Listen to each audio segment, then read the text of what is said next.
Welcome to the Brigham Young University Family History Library webinar series. Feel free to use the chat box for any questions. If we are unable to get to them during the presentation, they will be answered at the end. My name is Maddie Acey. I will be your host for this webinar today. We will be pleased to hear from James Tanner, who will be giving a presentation titled Catalogs, the Key to Using FamilySearch.org and Ancestry.com. James Tanner has a bachelor's degree in Spanish and a master's degree in linguistics from the University of Utah. He received a Juris Doctor degree in law at Arizona State University. He served for 2 years as an intelligence analyst for the U.S. Army and 39 years as an Arizona trial attorney. He has previously owned a retail computer business and an Apple Macintosh software company. James has over 32 years' experience in genealogical research and is an avid blogger of Genealogy's Star blog and Rejoice and Be Exceeding Glad. He served for 10 years as a missionary at the Mesa, Arizona Family Search Library and is currently serving at the BYU Family History Library. He has presented at expos and conferences around the U.S. and Canada. James has 7 children and 33 grandchildren.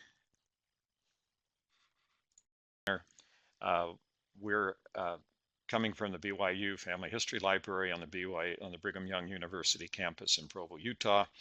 And these webinars are live and then recorded and made available online on the BYU Family History Library YouTube channel.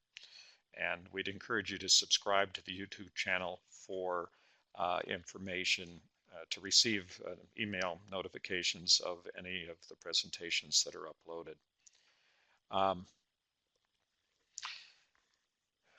Okay, well, we're going to talk about the catalogs of FamilySearch.org and Ancestry. I've focused on these two websites because they're very, very heavily used websites, millions of users, many subscribers and members. And my experience in the past has indicated that, at least from classes and talking to people and asking questions, I often ask the question, have you looked in the catalog, when they're talking about FamilySearch or Ancestry, and I usually get a blank stare.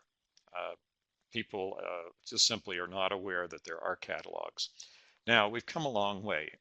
Some of us are old enough to remember the fact that catalogs used to be big boxes with little drawers and full of 3x5 catalog cards.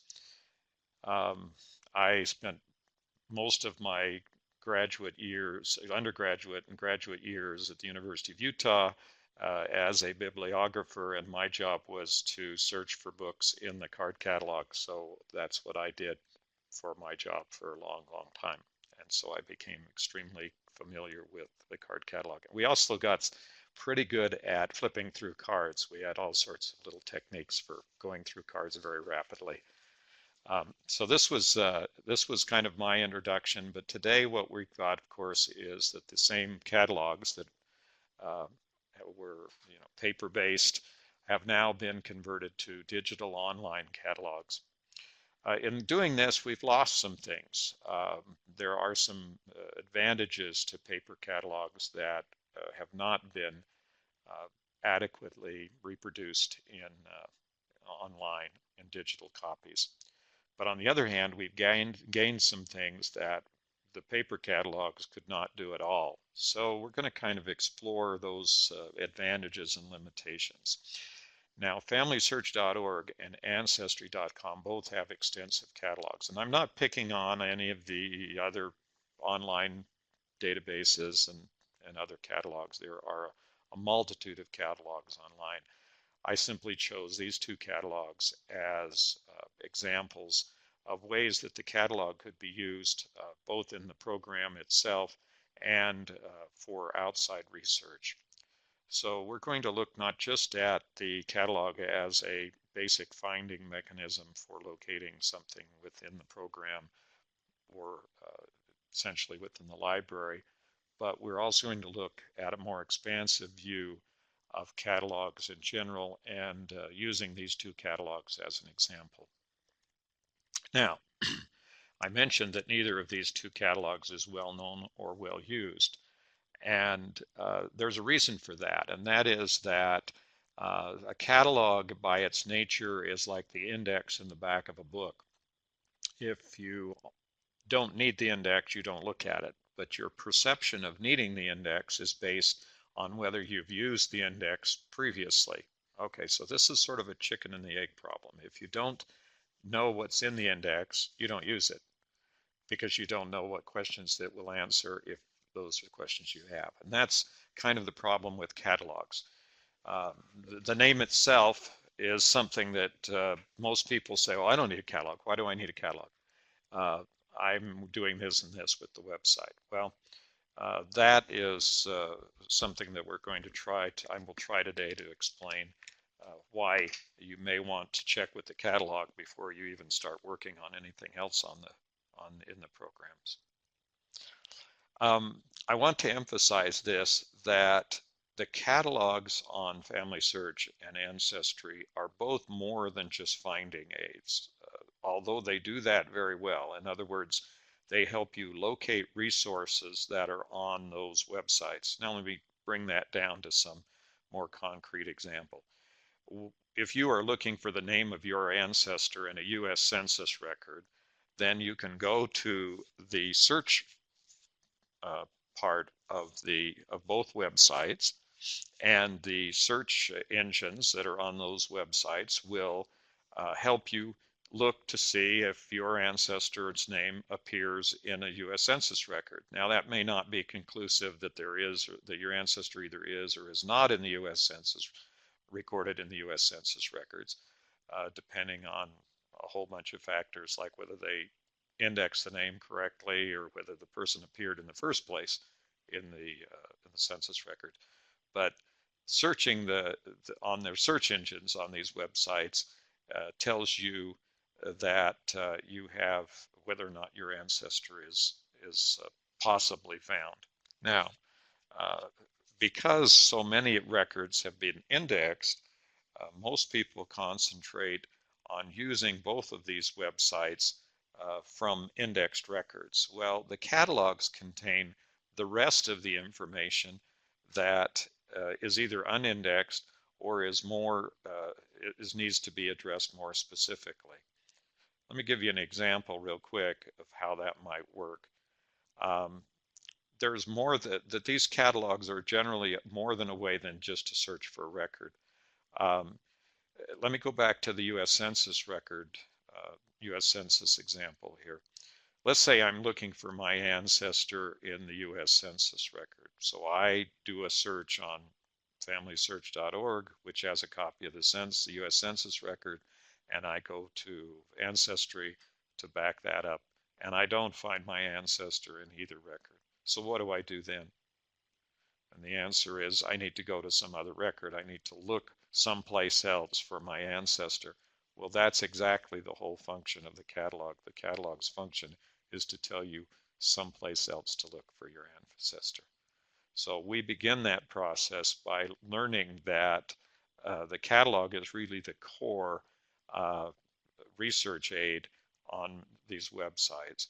Now, not all websites have fully developed catalogs. Usually they have some kind of a search engine. In some cases, the search engine is so efficient that it is basically much better than any effort you could make to find any additional information on the website on your own, if you were just looking on your own. So it's not that catalogs are not necessary, it's just when they're available, they provide additional information that we may not have obtained in any other way. The reason why these catalogs are so valuable is because they both contain very powerful analytic tools. Collectively, they're usually called filters. They allow you to look at information and filter out any information that you don't want to look at. You can quickly become overwhelmed with the number of records on many of these websites, including both Ancestry and FamilySearch. And so this is a way to kind of bring a control into that process so that you can look at just those records that pertain to the individuals that you're researching. Okay, so let's start with the FamilySearch Catalog. First of all, just some basics.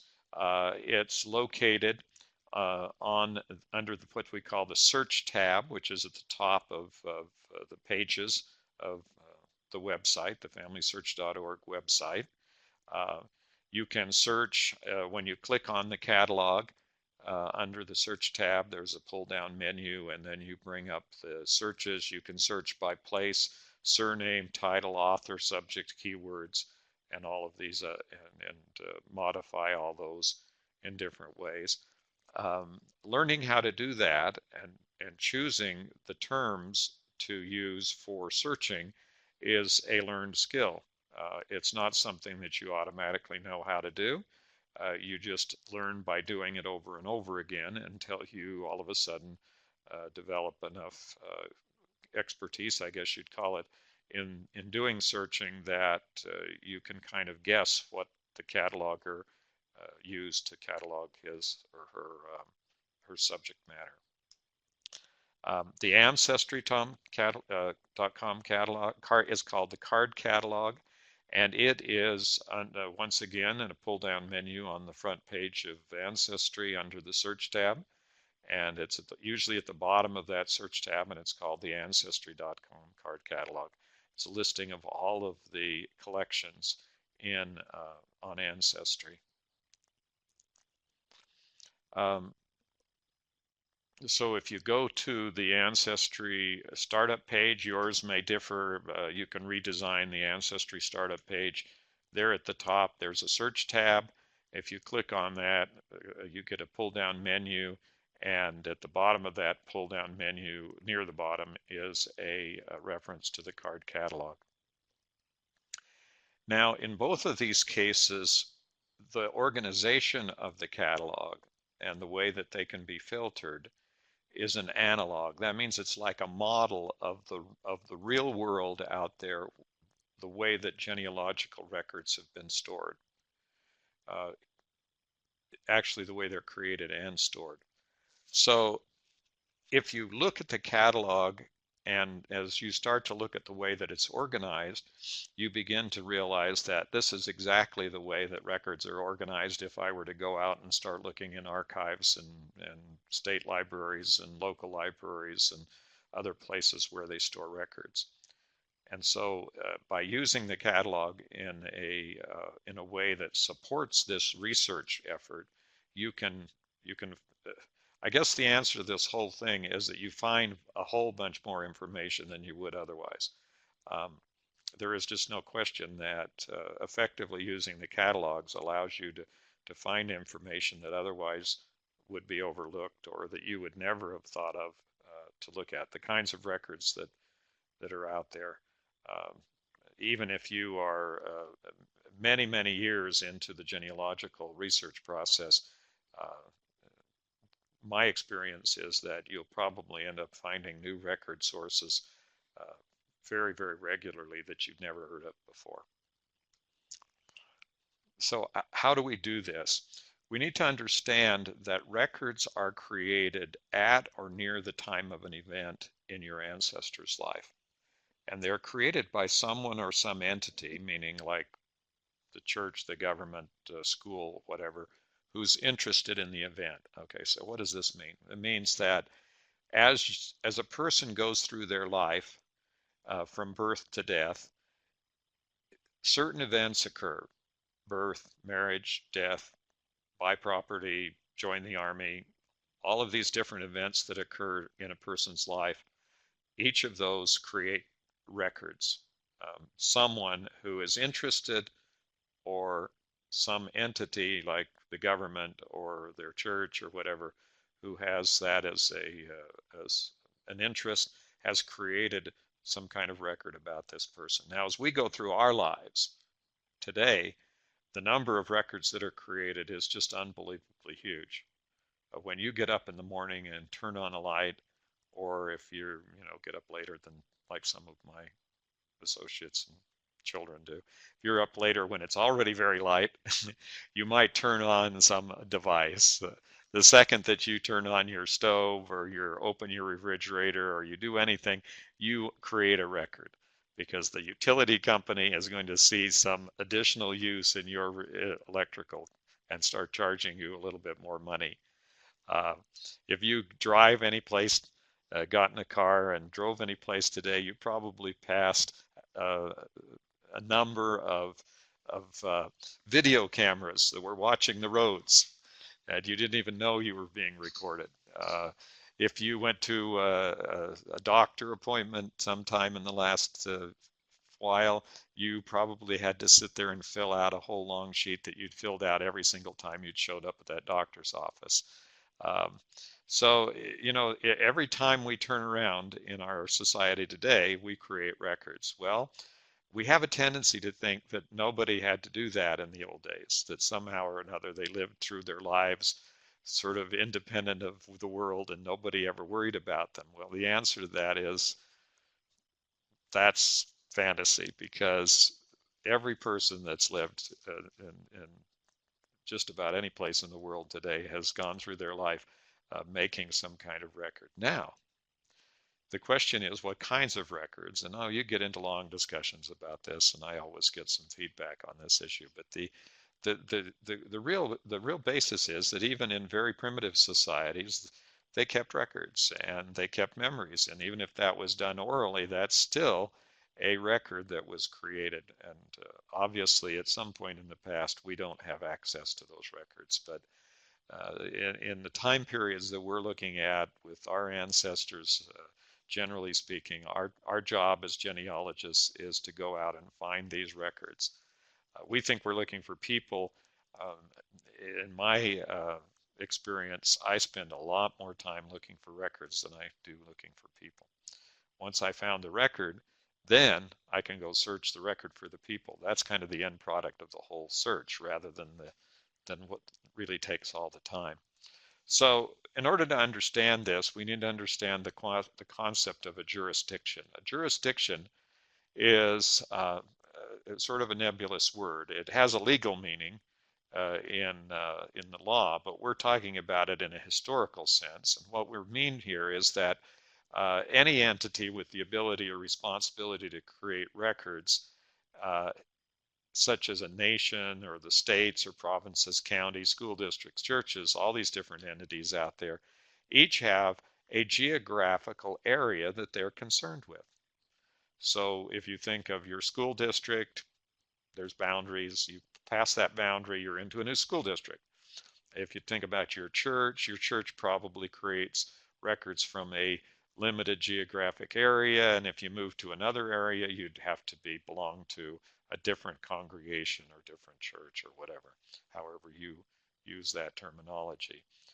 And so what we understand from genealogical standpoint is that if we focus on these different layers of jurisdictions or record keepers in our ancestors' lives, then we can find our ancestors more efficiently. So here's, for example, those jurisdictional layers. First of all, we're looking at the entire world. What kind of records are kept on a world basis? Well, um, there are actually a few, and today in our society, the internet is that jurisdictional layer of the world.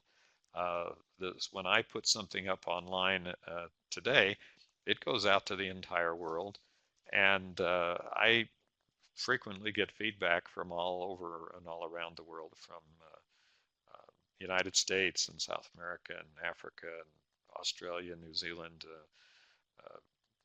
Europe and Asia and all over. So basically, that could be considered to be a jurisdictional layer. But as we go down, for example, and we're using the United States here, the United States government and the United States and the previous governments in the United States, the colonial governments, were one jurisdictional layer. What documents or what records do they create? Well, the United States government, for example, has military records. It keeps track of Native American records. It keeps track of tax records, all sorts of different records at the national jurisdictional level. And then the next jurisdictional level would be in the United States would be the state, and states keep cap of records. Today, for example, the most commonly kept records are at the state level are birth and death records. So we can have, there are lots of records that are kept by the state, and we look at that jurisdictional layer. The next jurisdictional layer is the county in the United States, and there are other types of jurisdictions that correspond to these layers in other countries around the world. And county records, for example, in the United States, they're mostly property records and marriage records. Then we get down to the local municipal records, school records, church records, or even lower level than that, and that's the individual's records that they keep themselves. And the catalogs are arranged by subject headings and into an organization that mimics, that models this layered effect of the records. So we can actually look at records in the order in the catalog that they were in the type of jurisdiction that created that record. So what we're trying to investigate here is this cloud of records that is created for an individual during their lifetime. Many of us would wish that there had been a larger cloud of records created for some of our ancestors. We may think that there were no records, and it's possible. There are people who have slipped through the cracks, if you will, but I would guess that they're far fewer than most of the genealogists imagine. Okay, so if we're going to do genealogical research, what we need to do is follow each person as they grow during their lifetime. Now, of course, finding these records, if they exist, depends on the place where the records are stored. Where are these records? Well, in the case of the big websites that we're talking about here, FamilySearch and Ancestry, both of these entities have collected huge numbers of these records and made them available online or through microfilm or other methods in the case of FamilySearch. So what we have here is a direct way to go from these two websites and many others that are similar to finding records where they actually are located, and that's online. But in many cases, we need to find the records that are not available yet digitally or are someplace else out in the world on paper. So in order to do this, we need to identify the places where the events occurred. If we understand the principle that the records are being created as a person lives during their lifetime and as events occur, and that the records are going to be associated with those events, then we need to find out where those events occurred, because that's where the record would have started out, if you will, where it was created. And it may have been moved from there, but that's part of the process of doing research, is following that trail of records and understanding where they are presently. But the most important thing to understand here is that this location of an event must be done exactly. And when I say exactly, what I mean is sometimes down to the house or farm level. In other words, we're not talking here generally about Mary born in Ohio about 1850. That doesn't do it. That doesn't even identify a person. There's probably 1,000 people or more named Mary in 1850 in Ohio, and they were scattered all over the area that was being settled. But today, to find the records, it's absolutely necessary. Now, the second part of this is that we have a lot of people with the same name. If you need to do any kind of, when I was very young, of course, when you're young, you think your name is you're the only person in the world that has your name. And of course, and when I started to school, I found out that there were 5 people with the name James in my class. And so I ended up with James, and some of them ended up with Jim and Jimmy and whatever else. And so we were all, we all had to live with that. But on a genealogical level, what we find out is that there are very, very few names that are unique. Actually, we would just have appreciated it if all of our ancestors had been very inventive and come up with unique names for all their children, because it would have made life much simpler. But once you've looked for 1,000 Mary Joneses, you really get kind of saturated with the concept that everybody had somebody named that name. And my revelation came when I was young, and our family took a trip to Washington, D.C., and we went to Arlington Cemetery. And as we drove in, there was a huge headstone right at the entrance to Arlington Cemetery for James Tanner. And I figured I was still alive, so there had to be somebody else with the same name. But that was kind of the point at which I began to realize. And I would point out that identifying the accurate places where events occurred can end up being the real challenge of the research of genealogy. Finding the individuals is not nearly as hard sometimes as identifying the locations where all these things occurred.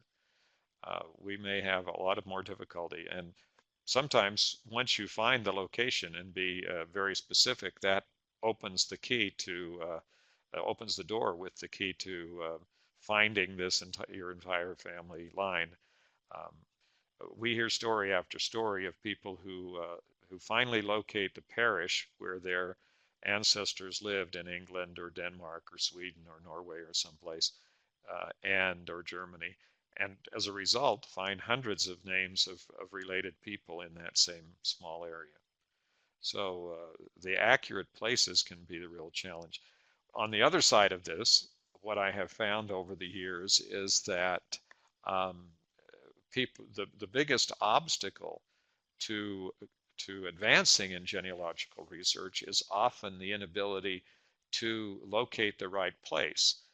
And when people don't focus on the place, they have a tendency to uh, do what we call same name, same person, and add people into their family line based on the name and similar dates and sort of general places, so that you'll see oftentimes when I examine pedigrees, I find families in countries like England where they'll have a list of half a dozen children who are all born in different counties in England, because the people doing the research don't realize the significance of the fact that if the child in early times, let's say late 1700s, was born in a different county than the parents, then you had to worry about whether you had the right child, because it's not necessarily going to correspond properly.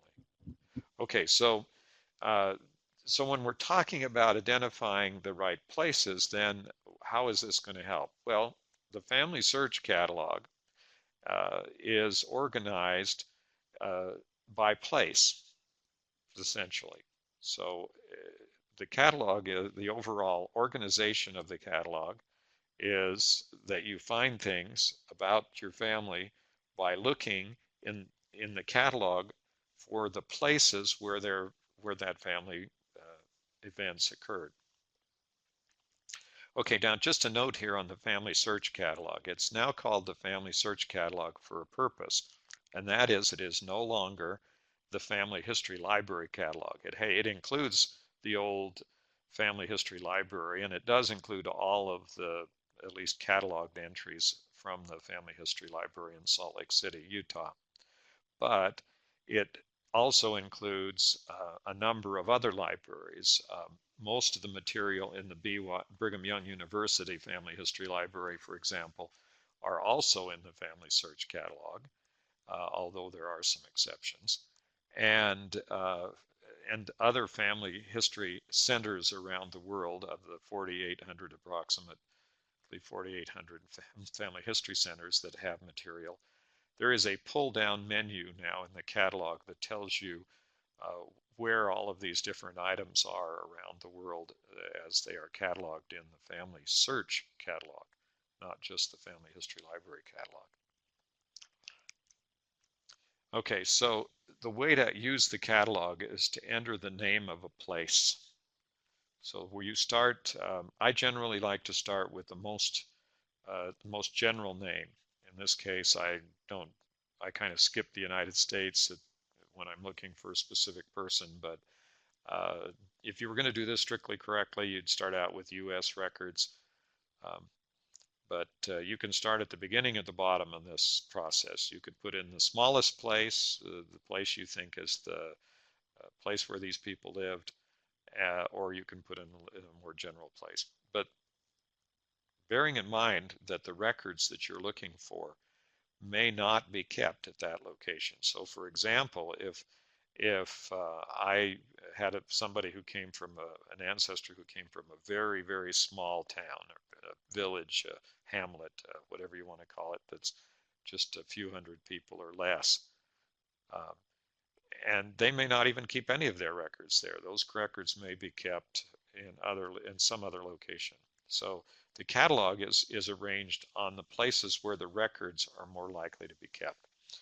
So even if you enter in a place, it may not appear. In other words, they may not have a catalog entry for the place that you enter. And so entering your place name as at the beginning doesn't necessarily produce the information that you're looking for. You may have to do some further research on the location of the records to find out what jurisdictions, what were the larger governmental areas or administrative areas that were where the place was located. So let's say you're looking for a place like Nutrioso, Arizona. Well, it would help at this point to find the records for Nutrioso because it's no longer, there are no records, there is no city hall, there are no libraries, there's nothing else in Nutrioso. There's not even a gas station in Nutrioso. So it would be hard to even ask for directions. But if you know that Nutrioso is in the county, in Apache County, in Arizona, then you have a way to go find the records because you can then start looking at Apache County records and Arizona state records, and you'll probably find the people who lived in the small town. And you can use that example all around the world. Then, so here's this. I've entered, in this particular one, I've entered the search for England. And then when I click search, then I get a long list of all of the records that they have cataloged in the FamilySearch Catalog for England.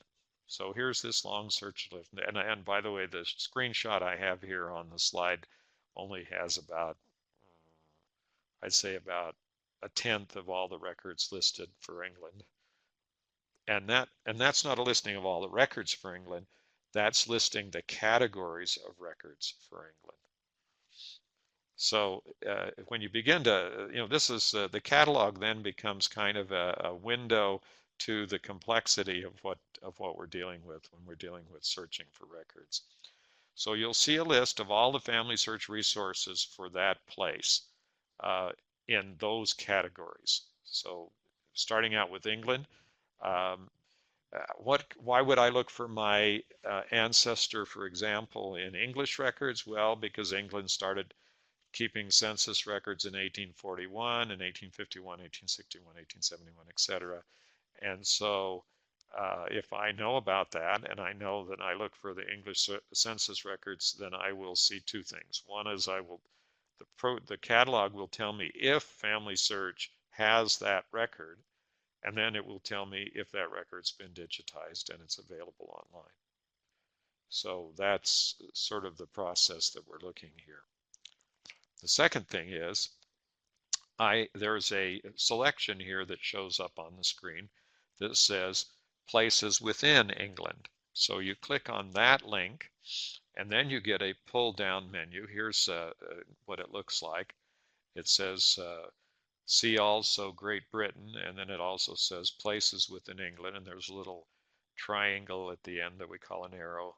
And if you click on that, what it will do will give you a list of all the counties in England. Okay, so now you're moving down through these layers, jurisdictional layers, to a different layer of records. Emphasize here that the records that show up under the national level for England are, are not the same as the ones that show up for the individual counties. Now, there might be some overlap, but generally speaking, this is a whole new set of records about that could be researched for your family. Okay, so that shows all of the jurisdictional places within the target location. Now, jurisdictional in the sense of cataloged by FamilySearch and in the areas to which these records are associated. So if your family came from Kent or Cambridge or uh, Cheshire or someplace else in England, one of the counties, then you would be looking for additional records for your family under the under that particular geographic designations. And then you select another pace level. So in this case, I'm going to click on places on Kent. So I clicked on Kent, and then I get a whole long list of records for the Kent. These are in addition to the national records, so the county records. So now I can look at places within Kent, England. So then it shows again all of the jurisdictional places within that target location. So I get the parishes, all of the civil and church parishes in Kent under the FamilySearch Catalog. That gives me even a closer focus on records that may have been generated about my ancestor. So then I can go down to that second place level and I get a longer list, and this is a list of all of the parishes in Kent. So there are lots of parishes in England, and this gives me an opportunity. Now you can see if I said that my ancestors came from Kent, England, meaning the county in England, that I have a whole lot of choices of other places they might actually have been from. There's no question that um, with all of these parishes, unless I knew which parish they were in, I really am going to have a mammoth task of trying to find their records. What would be the alternative? If all I knew is they came from Kent, I would be, in a sense, stuck with looking through every single one of those parishes and all the records on those parishes just for the chance that I might locate my ancestor in Kent. Probably not going to happen. So at least not to me in this life. So I really would rather go back and do some more research on my ancestors' descendants and see if somebody can come up with the name of a more particular place where they were living, so I have some chance of finding a record about my ancestor. So you keep doing this process of clicking down the places in until you reach all the jurisdictions. In many of these parishes, if you click on view places within that parish, you'll see records kept at the village level. So you'll see another layer down. So you might see additional records. So here's the records summary from Kent. Each of those categories of records that they have in the Family History Library. Now, remember that the Family History Library is very good, and the FamilySearch Catalog is very good and very expansive, but it's not all inclusive, and it is not infinite. There are other categories of records that are possible to find for these, for example, for this county in England, or in any other place around. Okay, now let's look for just briefly and kind of contrast that a little with the catalog for Ancestry.com, which I mentioned earlier is called the card catalog.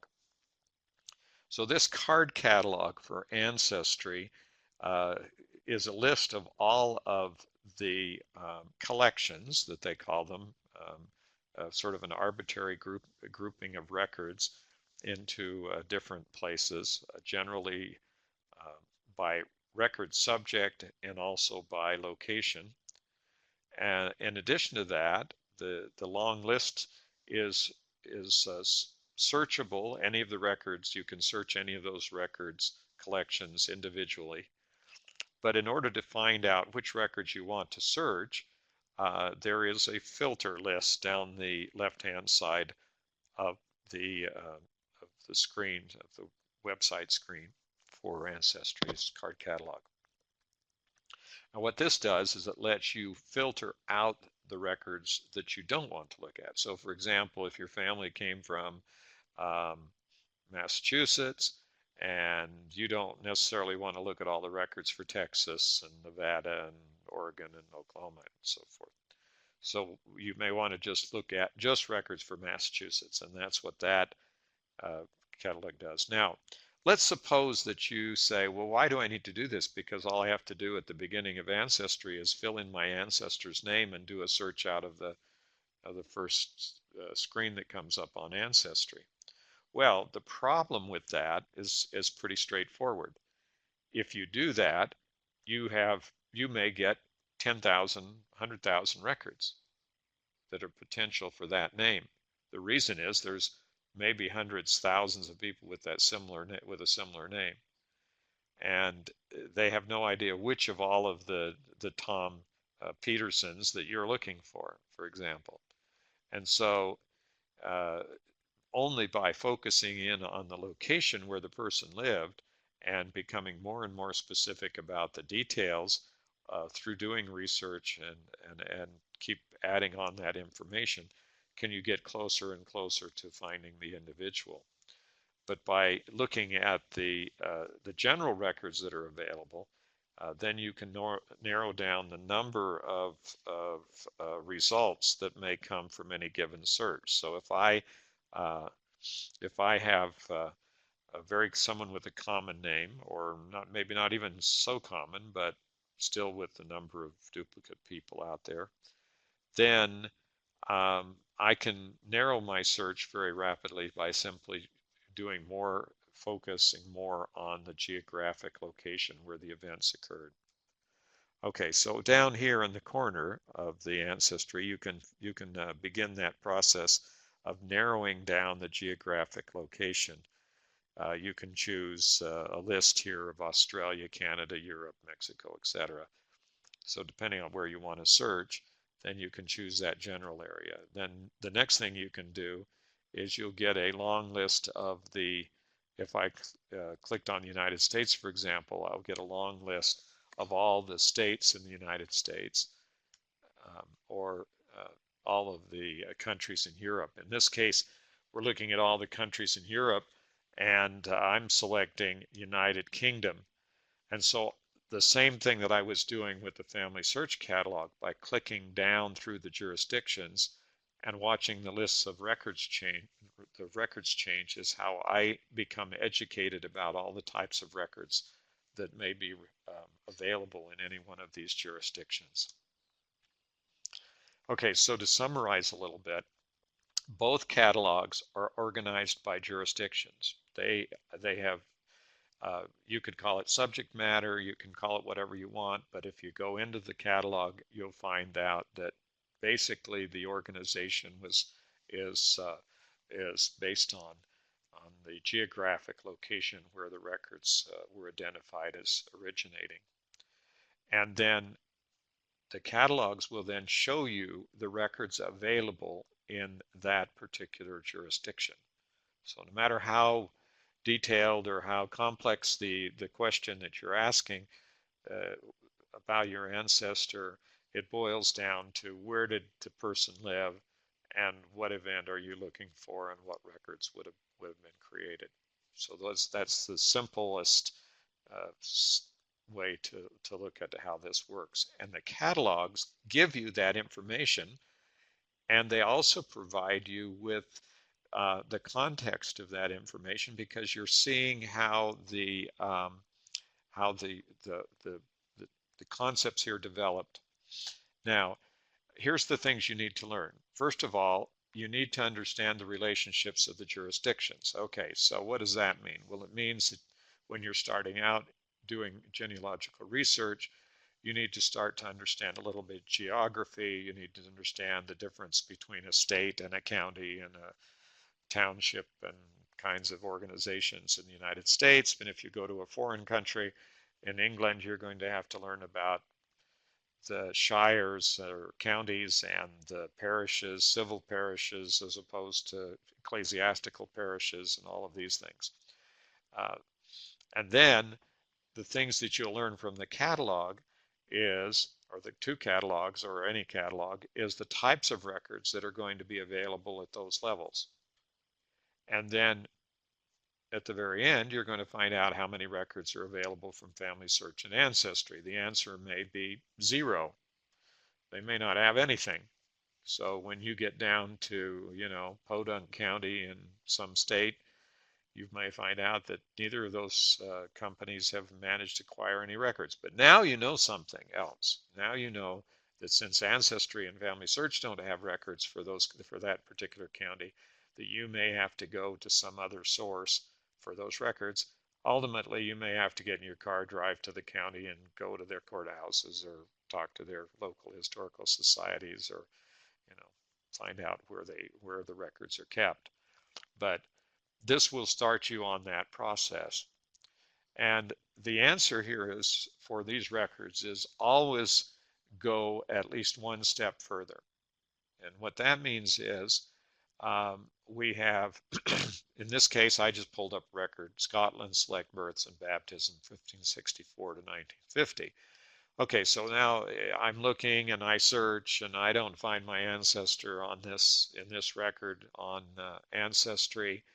And so I say, oh, Ancestry doesn't have anything about my ancestor. Well, baloney. Basically, what you've process is only through after you've done this over and over again with different variations on the name and different ways of looking at the record. Ultimately, what you want to do is you want to look for that record and any other available records that may have been created at the same time. So what am I going to do? I'm going to take the name of the individual collection. In this case, I'm going to select on my screen Scotland Select Births and Baptisms 1564 to 1950, highlight it, copy it, and then I'm going to use that as a search term in Google. So I'm going to carry all of the information that I've created in the catalog. So I'm looking at a long list of different kinds of records in the FamilySearch or the Ancestry catalog or any other catalog, and I find a record that I think might be helpful, and even if I've searched it and haven't found anything, then I will still take the name of the record at least one step further and find out if Google has anything on it. Well, then I look down the list of responses to that search, and it gives me not only other locations for that same record that may be more complete or contain the information I'm looking for, or it may give me suggested other records that come up under Scotland Select Births and Baptisms. I may come up with other Scotland birth and baptism records that aren't in Ancestry or in FamilySearch. In fact, that's not only possible, it's highly likely that we would find additional records out there. In this case, with Scotland, of course, the first thing that would come to my mind is that I would want to look on findmypast.org, and I would also want to look at a website called Scotland's People, which would possibly have those records. So searching here in Google will probably lead me to those other sources of places that I might go to find records that are similar to the ones I'm looking for.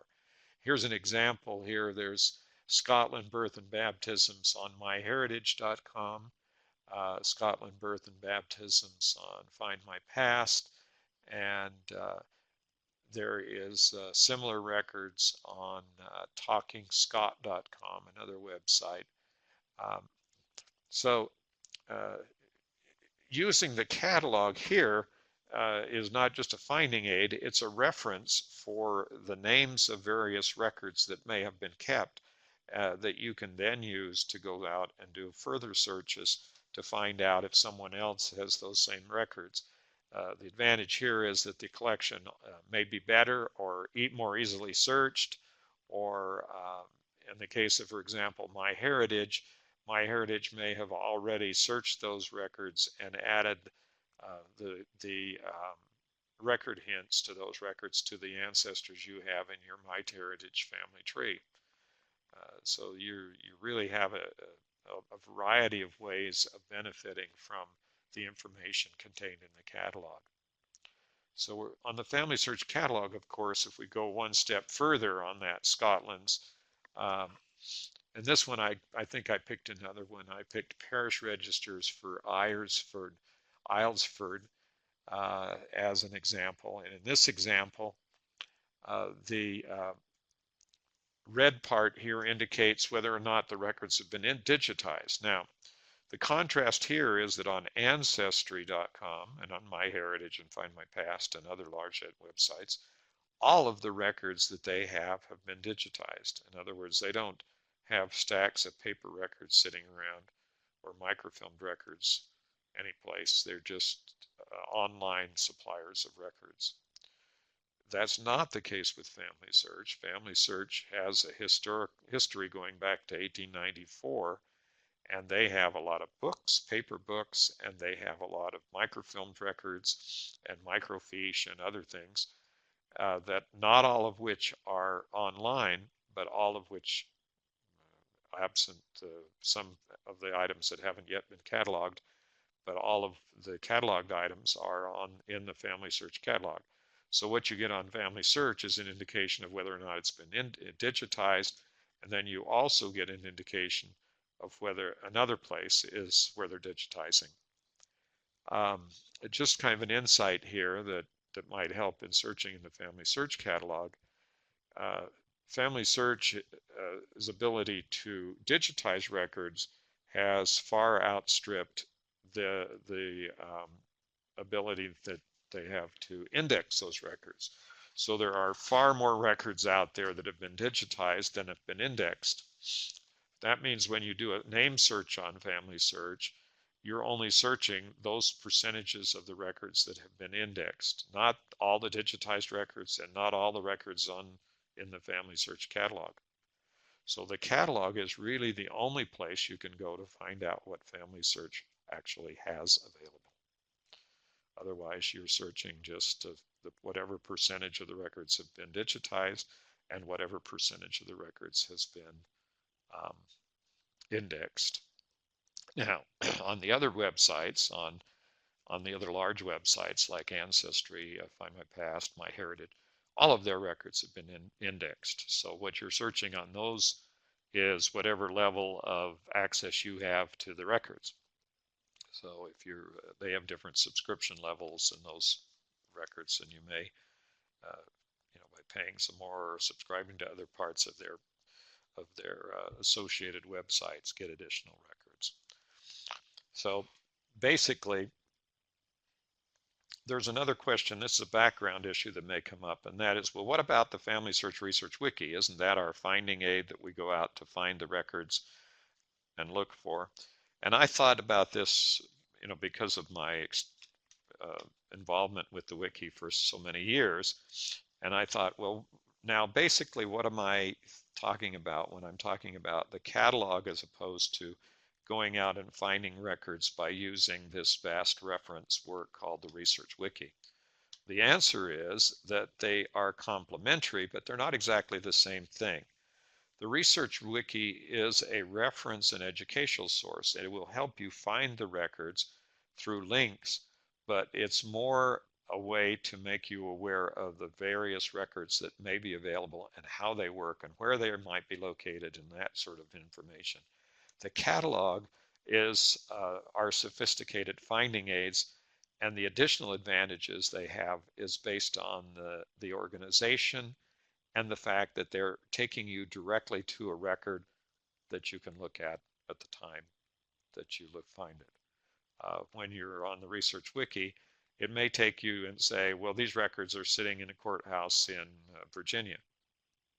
Well, that helps you because now you've got to figure out how you're going to get the records out of Virginia. The catalog may also tell you that there are records sitting in the courthouse in Virginia, but because it's in the catalog, it generally means that one of the website hosting that catalog, someplace in their system has a copy of that record. So the catalog is a more immediate way of accessing records. So if you understand this, that catalogs are specialized tools, and that we're going to use this not to the exclusion of the wiki or not to the exclusion of any of the other places, general searches online and things like that. But we are going to understand that catalogs, because of the nature of the way they've been done, have organized information in a way that makes it more accessible and also at the same time educates the catalog user in the way that that information is available and organized. And I could always wish that my drawer full of wrenches looked like this, wall presentation where they're all sized and on the wall there. Uh, I'm sort of in a pile it in the drawer type more than I am put it on the wall in organization. So, but I can always find what I need. Okay, well, thank you for watching. Once again, invite you to subscribe to the BYU Family History Library YouTube channel, where all of these videos are being uploaded and recorded. And if you get a chance, you might want to contact us and ask us to present some other subjects. So if you're interested or have questions or think you have a good subject for one of these webinars, feel free to let us know. Thanks again for watching.